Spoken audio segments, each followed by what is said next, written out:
anak-anak, di minggu terakhir Tante Putri ajak kalian secara virtual melihat betapa indahnya Yerusalem baru. Tempat di mana orang-orang berkumpul, orang-orang yang percaya Tuhan Yesus berkumpul di sana dan Allah juga tinggal di sana. Mari kita siapkan diri kalian, kita lihat semua keindahan Yerusalem baru. Oke, siap.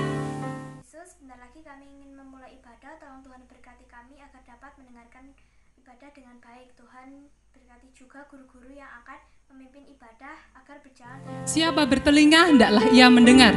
Gunakan telinga kalian dengan baik, mendengarkan panggilan Tuhan. Kita akan pujikan, dengar Dia panggil nama saya.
Dengan kemuliaan Allah, cahayanya melebihi emas permata yang ada.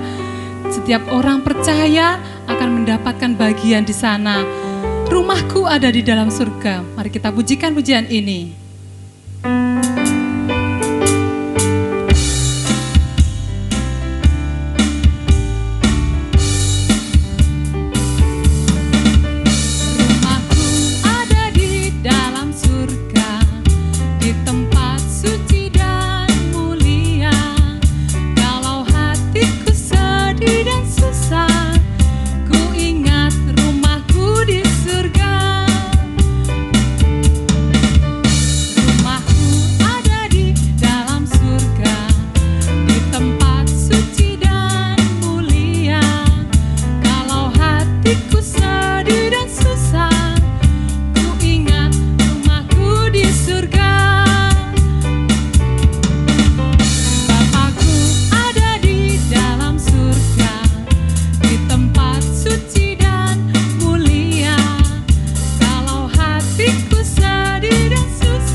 kehilangan cinta pada Tuhan, kamu muji Tuhan, kamu membaca firman Tuhan, melayani Tuhan, lakukan semuanya dengan penuh cinta kepada Tuhan.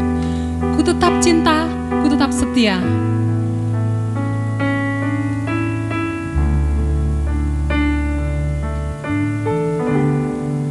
Ku tetap cinta, ku tetap cinta, walau badai datang menerpa, ku tetap cinta, ku tetap setia. Ku tetap setia, ku tetap setia, walau topan datang menerpa, ku tetap setia.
guru yang menyampaikan.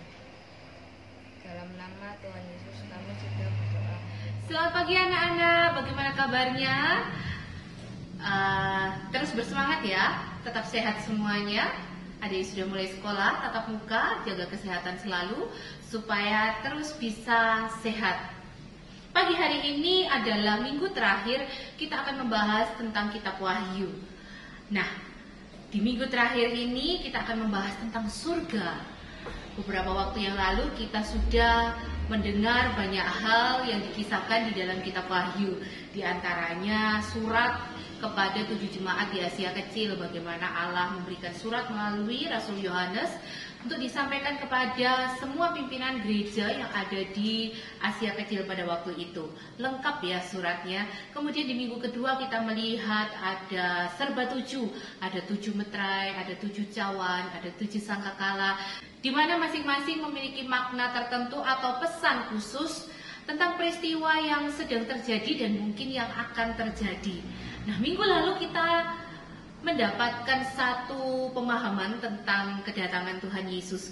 Sebagaimana kamu melihat pada waktu itu, kata malaikat kepada murid-murid ya, sebagaimana kamu melihat Tuhanmu terangkat ke surga, seperti itulah nanti suatu kali kelak Tuhan Yesus pun akan turun di dalam awan-awan untuk menjemput barang siapa yang percaya kepadanya. Menjemput kemana? Menjemput ke surga. Nah, di minggu terakhir ini, di bulan September, kita akan membahas tentang surga. Pertanyaannya, Tante Kisya sudah pernah ke surga? Belum. Tante Kisya kan masih ada di dunia, sama dengan kamu semua yang ada di dunia ya. Tetapi suatu kali kelak kita punya keyakinan yang pasti bahwa kita akan bersama-sama dengan Tuhan Yesus di dalam surga, dalam kekekalan. Tidak ada batas waktunya. Nah, apa sih surga itu? Nah, kata surga ini dalam bahasa Yunaninya adalah airon, yang artinya langit. Kalau kamu pagi hari melihat langit berwarna biru cerah, nah itu kata yang dipakai untuk menerjemahkan tentang surga. Kalau malam mungkin tidak terlihat ya, tetapi kalau siang hari, pagi hari, ketika cuaca cerah, itu kita bisa melihat langit. Jadi apa sih surga itu? Surga adalah suatu tempat di atas, gitu ya. Intinya surga adalah suatu tempat yang kita bisa lihat ke atas. Sebagaimana waktu murid-murid menyaksikan kenaikan Tuhan Yesus terangkat ke surga, kemudian ditutup oleh awan. Pagi hari ini Tante Kisya akan membahas dari Alkitab, bagaimana Alkitab ini menceritakan tentang surga, menuliskan tentang surga. Nah, supaya kita bisa tahu bersama-sama, anak-anak bisa siapkan Alkitabnya di dalam kitab Wahyu pasal 21 dan pasal 22. Pasal 21 dan pasal 22. Kita akan mulai dulu ya. Nanti kita akan pilah-pilah apa saja yang ada di surga dan apa saja yang tidak ada di surga. Yuk kita lihat dulu Wahyu 21 ayat 4. Tante Kisya akan bacakan, anak-anak bisa menyimak di rumah. Dan ia akan menghapus segala air mata dari mata mereka, dan maut tidak akan ada lagi. Tidak akan ada lagi perkabungan atau ratap tangis atau duka cita, sebab segala sesuatu yang lama itu telah berlalu. Kemudian 21 ayat 11 kita lihat apa di sana. Kota itu penuh dengan kemuliaan Allah dan cahayanya sama seperti permata yang paling indah, bagaikan permata yaspis jernih seperti kristal. Yo, ayat apa lagi? Ayat yang ke-18 dari pasal 21. Tembok itu terbuat dari permata yaspis dan kota itu sendiri dari emas tulen bagaikan kaca murni. Ayat 23. Dan kota itu tidak memerlukan matahari dan bulan untuk menyinarinya, sebab kemuliaan Allah meneranginya dan anak domba itu adalah lampunya. Ayat berapa lagi? Ayat 25 sekarang. Dan pintu-pintu gerbangnya tidak akan ditutup pada siang hari, sebab malam tidak akan ada lagi di sana. Kita berlanjut ya, pasal 22 ayat 1. Lalu ia menunjukkan kepadaku sungai air kehidupan yang jernih bagaikan kristal dan mengalir keluar dari tahta Allah dan tahta anak domba itu. Kemudian ayat 2, ayat 3 kita akan baca lagi bersama-sama. Di tengah-tengah jalan kota itu, yaitu di seberang menyeberang sungai itu, ada pohon-pohon kehidupan yang berbuah 12 kali, tiap-tiap bulan sekali, dan daun pohon-pohon itu dipakai untuk menyembuhkan bangsa-bangsa. Ayat 3, maka tidak akan ada lagi laknat, tahta Allah dan tahta anak domba akan ada di dalamnya, dan hamba-hambanya akan beribadah kepadanya. Kemudian ayat yang kelima, dan malam tidak akan ada lagi di sana, dan mereka tidak memerlukan cahaya lampu dan cahaya matahari, sebab Tuhan Allah akan menerangi mereka, dan mereka akan memerintah sebagai raja sampai selama-lamanya. Wah, indah sekali ya. Kita memang belum pernah ke surga. Anak-anak juga belum pernah ke surga. Tapi si pemilik surga itu menuliskan sesuatu yang luar biasa di dalam Alkitab, sehingga kita bisa tahu tentang surga. Kita akan bahas satu persatu anak-anak, apa saja sih yang tidak ada di surga ya. Tadi sudah kita baca, Tante Kisah bacanya secara acak ya. Apa ayo yang tidak ada di surga? Di dalam pasal 21 tadi dikatakan bahwa tidak ada lagi air mata. Sudah dihapuskan air mata dari semua mata orang-orang yang nantinya sampai di surga. Tidak ada lagi yang sedih, yang murung, yang kecewa. Dikatakan juga tadi, tidak ada perkabungan. Kita tidak perlu menangisi orang yang meninggal, orang yang dipanggil Tuhan, karena tidak ada lagi duka cita, tidak ada lagi keterpisahan. Kita tidak lagi terpisah dengan orang-orang yang kita kasihi. Jadi tidak ada kesedihan, tidak ada air mata, tidak ada duka cita, tidak ada apa lagi, tidak ada haji. Apa ayo? Tidak ada lagi sakit. Di surga tidak ada lagi sakit. Semuanya sudah disembuhkan oleh anak domba itu. Dan sakit penyakit tidak ada di dalam surga.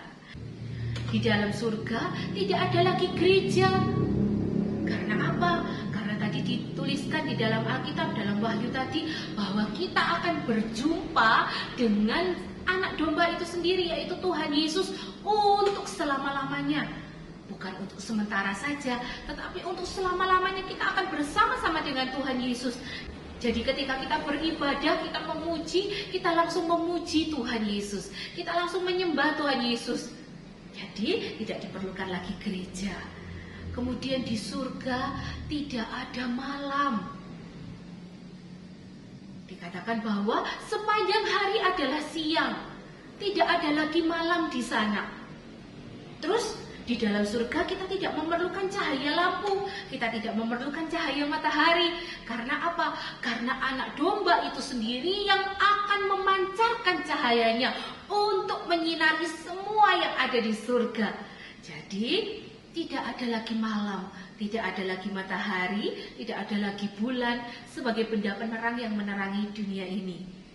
Itu tidak diperlukan lagi anak-anak. Dan yang terakhir, tadi yang sudah kita baca, di surga tidak ada lagi laknat. Apa itu laknat?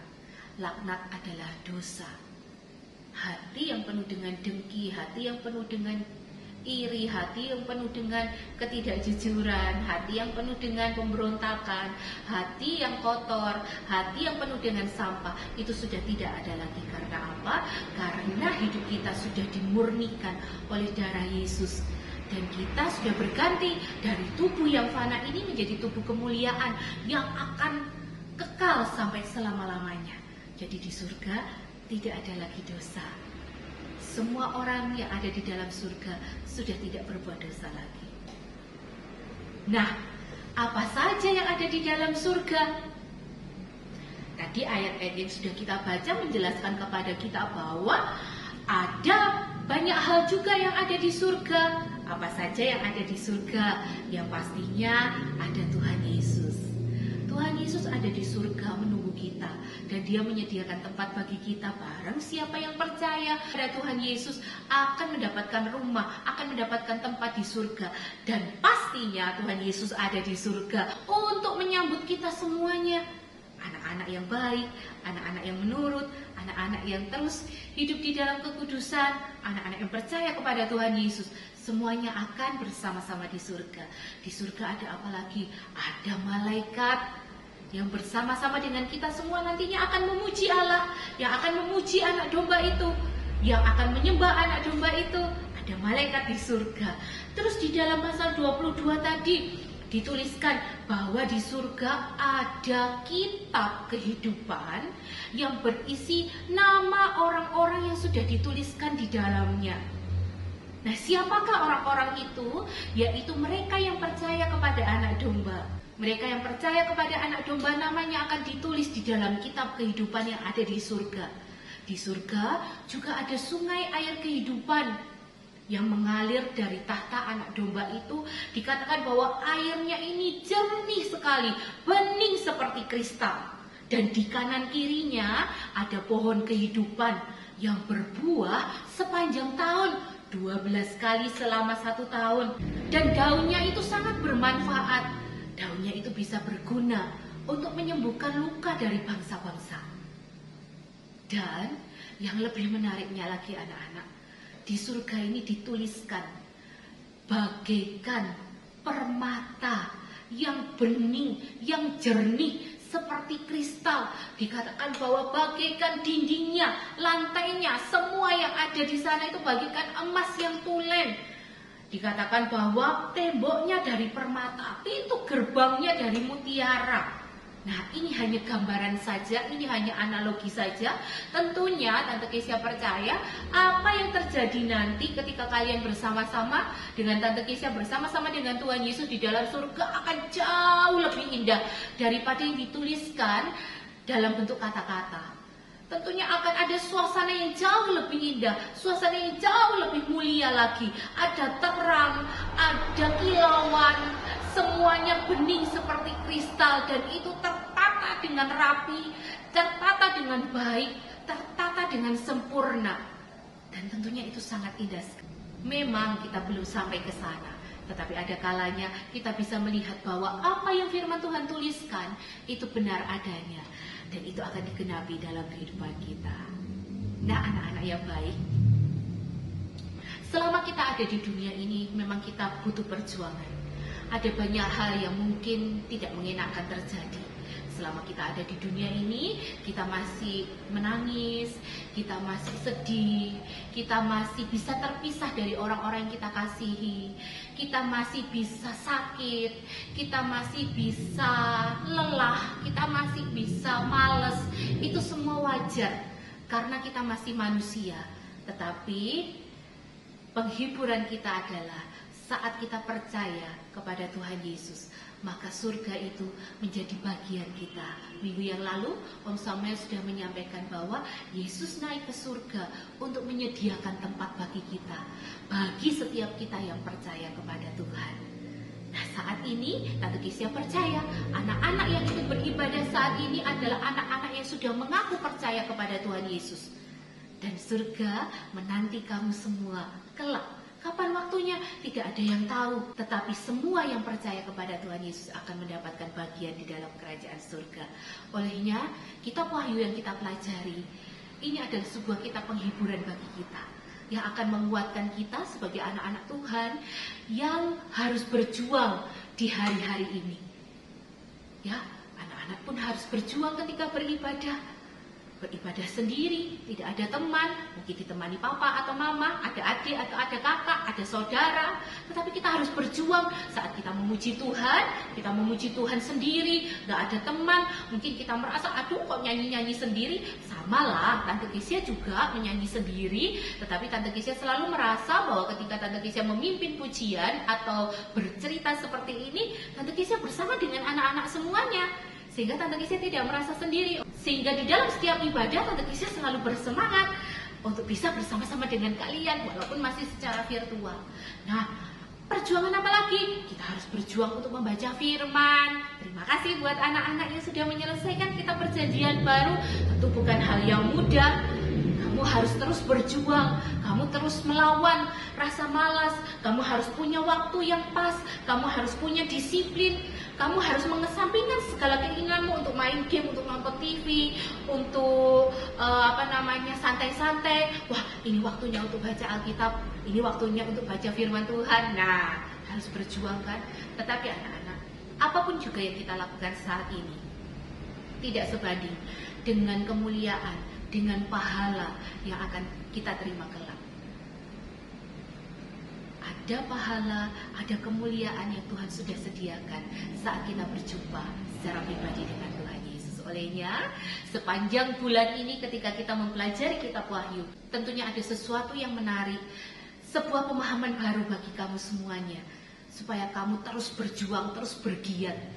Kita sudah percaya kepada Tuhan Yesus, tetapi kita harus terus berjuang di tengah-tengah dunia ini untuk bisa semakin mengenal Tuhan dan rencananya dalam kehidupan kita. Terus semangat ya anak-anak, terus berjuang ya anak-anak, terus mengenal Tuhanmu secara pribadi melalui ibadah, melalui berdoa, dan melalui membaca firman Tuhan. Supaya apa? Iman kita boleh dikuatkan dalam situasi kondisi apapun. Kita terus percaya kepada Tuhan Yesus.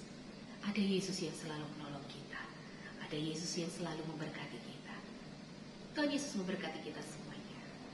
Ada satu pujian anak-anak.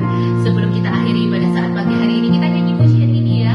Sampai akhirku menutup mata, bukan tetap setia, sampai mendapatkan mahkota kehidupanku. Seperti wanita mengurapimu, menangis di bawah kakimu.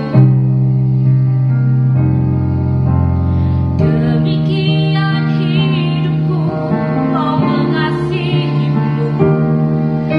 Yesus, Engkau baik bagiku dari awal hatiku. Seperti wanita mengurapimu,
kami bersyukur Tuhan.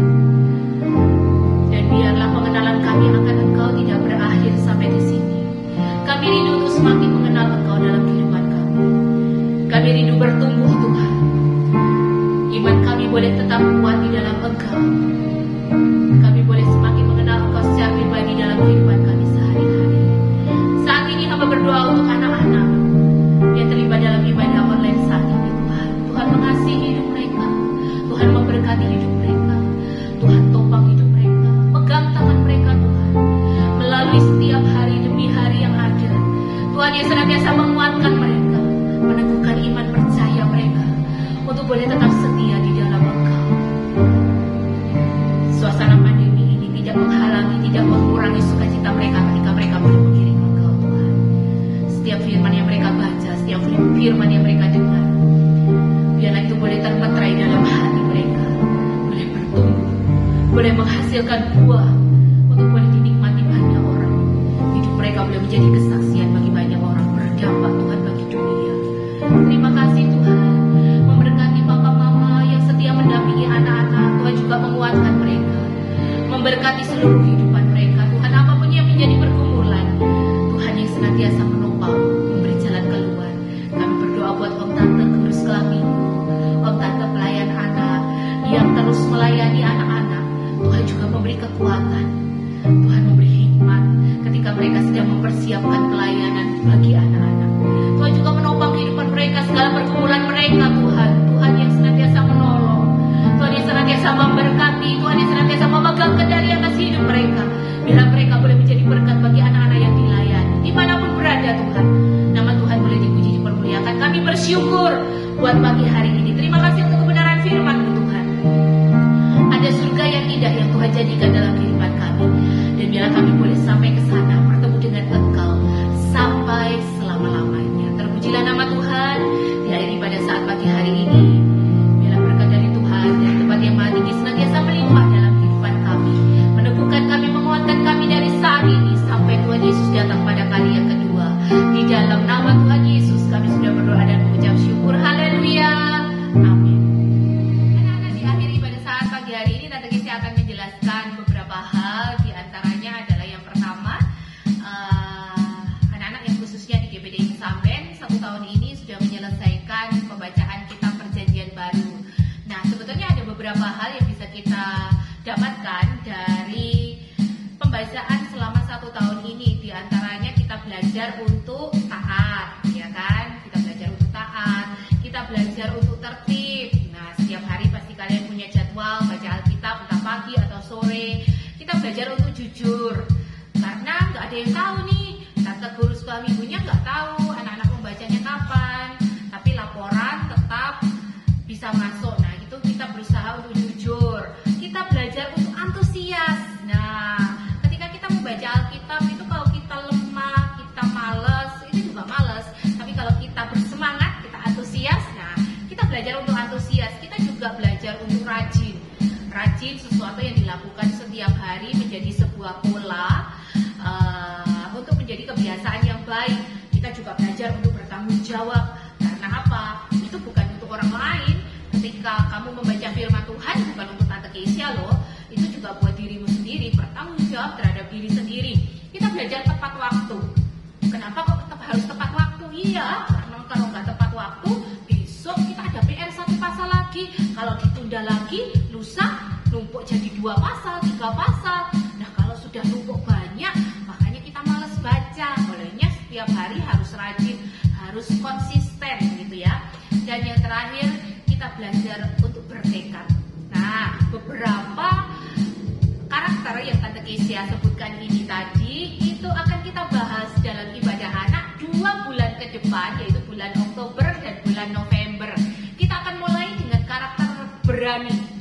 Berani untuk berubah, berani untuk memiliki karakter yang baik, berani untuk move on, berani untuk menjadi lebih baik lagi. Nah, di awal minggu depan, di awal bulan depan, kita akan belajar tentang berani. Ada apa dengan berani? Kita akan ikuti bersama-sama ya. Ada Tante Tina dari Jogja yang akan melayani kita. Dan di minggu-minggu selanjutnya kita akan belajar tentang 8 karakter yang Tante Kesia sebutkan tadi. Supaya apa? Supaya kita lebih berkarakter lagi, supaya itu menjadi gaya hidup kita sebagai anak bagi dunia.